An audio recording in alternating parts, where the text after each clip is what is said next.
This past year has brought some of the largest, longest, most destructive wildfires in California's history, and experts indicate this is the new normal.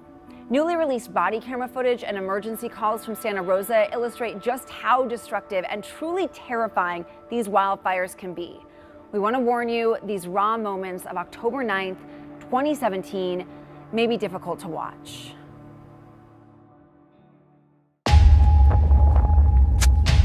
Sheriff's office! You couldn't see anything. It was like a wall. Fire! Block after block after block of destroyed neighborhoods. God damn! Oh my God. This was like Armageddon.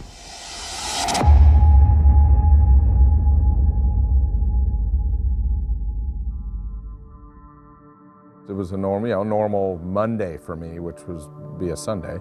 Sunday was my Monday night, and got ready to go to work. I think my wife was on the freeway at about 4 o'clock in the afternoon and texted me a message saying it's super, super windy. And I remember that evening, that afternoon, it was definitely, you could feel it was dry, you could feel it was warm, breezy, kind of an eerie feeling. About 8:30, noticed the wind's picking up, the fire department's just getting dispatched to little fires here and there. And my work phone was just going off with incident after incident. Around 9:30, 2 of our deputies got dispatched to Highway 128 to the Napa County line to help with traffic control on a fire. At the same time, there was the equivalent of a third alarm fire in downtown Santa Rosa. So around 10:45, I put on my uniform, got in my work truck at home, and drove into Santa Rosa. I kind of started hearing scanner traffic about a fire, and then literally within minutes, our sergeant was saying, we need to all go up there and start evacuations. That fire would become the Tubbs Fire.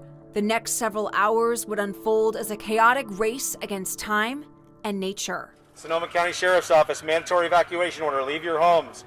And then essentially started working our way back down towards Santa Rosa, knocking on doors. It's time to go, like right now. Telling people you need to leave. How much time do we have? The fire is literally 100 yards away. You have no time. We need to go. Stay firm. We got to keep pushing the evacuations as far west as we can. I just left my siren on and just got on my PA system and just started yelling, "This is the fire department, you need to evacuate. This is the fire department, you need to evacuate immediately." Go! Go! People yelling or screaming. Okay, you go get your keys. I'll get her downstairs. Come on, ma'am. Oh my God. I know, this is sad. Oh my God. Let's stay right here till he gets the keys. You're fine, you're fine. Is our house on fire? You know, essentially you're being chased by the fire. The winds, I've never seen anything like that. 60, 70 miles an hour. Watching embers the size of basketballs blow sideways across the highway. I copy. George 4, start that direction. Around this time, residents in Santa Rosa's Coffee Park neighborhood began waking up. A bunch of other neighbors came and we're like just standing in the middle of the street, and one of our neighbors came running around the corner as fast as she could, and she was like, "It hopped the 101, hopper's on fire, get out, get out, get out." And we didn't say another word to each other. It was like a second of stunned silence, and then we just ran into our homes and started to evacuate. On the other side of town, Deputy Aldridge was helping an elderly couple evacuate their home in the hills.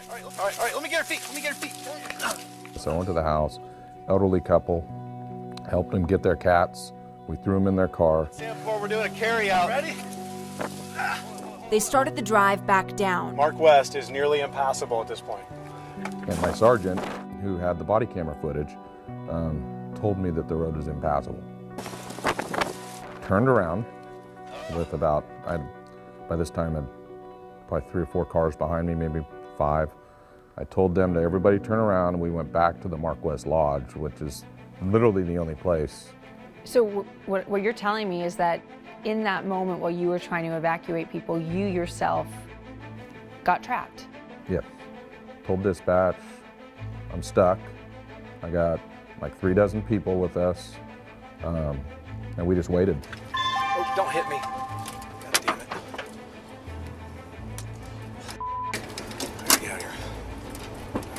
good spot. Ooh.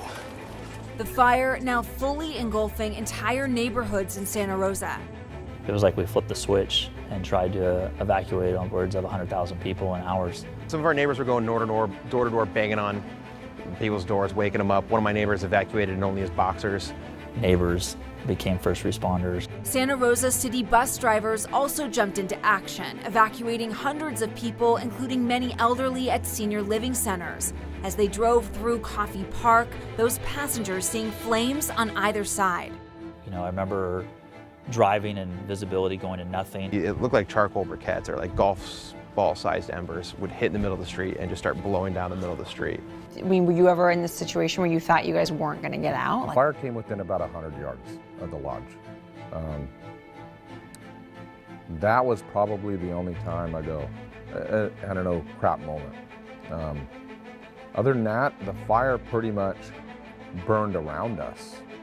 But you can hear trees exploding, propane tanks exploding, you know. And the hardest part is just being light with everybody, you know. I mean, trying not to, you know, you got to keep them calm. Finally, morning.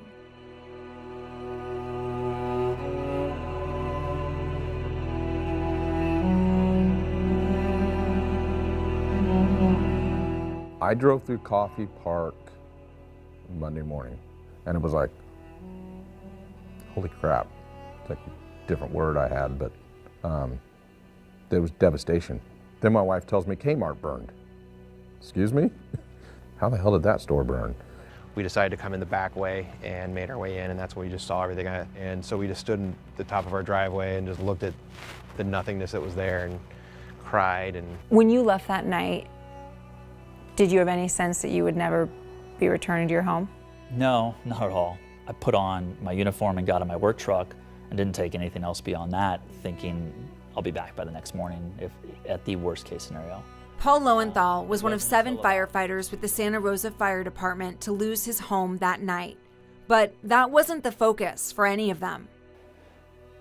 Realized right away that it's gone, and then immediately shifted gears and then continued on for the rest of that night. The Tubbs fire alone burned nearly 37,000 acres between Calistoga and Santa Rosa. It destroyed more than 5,600 structures and took the lives of 22 souls. It was a pretty intense night. I mean, it was, to this date, you know, in the most destructive wildfire in the state's history. What are you most proud of from that night? Living, not dying. What everybody did. No questions, they just did it. For so many, the recovery has not been easy. But now, more than a year later, rebuilding is finally underway. What do you think of the progress? A year later, would you have expected more to be done? I mean, there's still people that are living in hotels. There's still people that are couch surfing and can't get past the mental block of rebuilding because it's too hard to revisit. So it's really hard to gauge where it should and shouldn't be just based on that fact, but I think we're in a great spot. A little over a year later now, how is the department doing? Good, but there's been times, you know, I walk outside and I get nervous, but you shake it off and go to work. It was definitely something I don't want to do again. I'll put it to you that way. Once in a lifetime is enough.